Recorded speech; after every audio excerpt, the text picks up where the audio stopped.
ব্যাসদেব বললেন, সৃষ্টির প্রারম্ভে পরমেশ্বর ভগবান এই জড়জগৎ গম সঙ্গম স্থাবর সবকিছু সৃষ্টি করেছেন এবং মানুষদের শাসনের জন্য একটি পাপ পুরুষ নির্মাণ করলেন।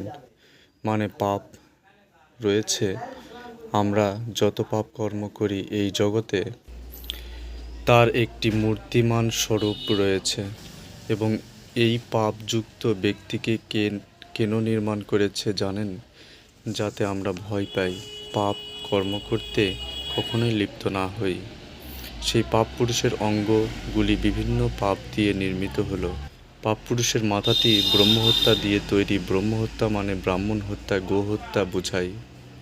মদ্যপান করলে যে পাপ হয় সেই পুরুষের চোখ দুটি নির্মাণ করা হয় এবং মুখ নির্মাণ করা হলো স্বর্ণ অপহরণ করার ফলে। মানে আমরা যদি স্বর্ণ অপহরণ করি তাহলে আমাদের পাপ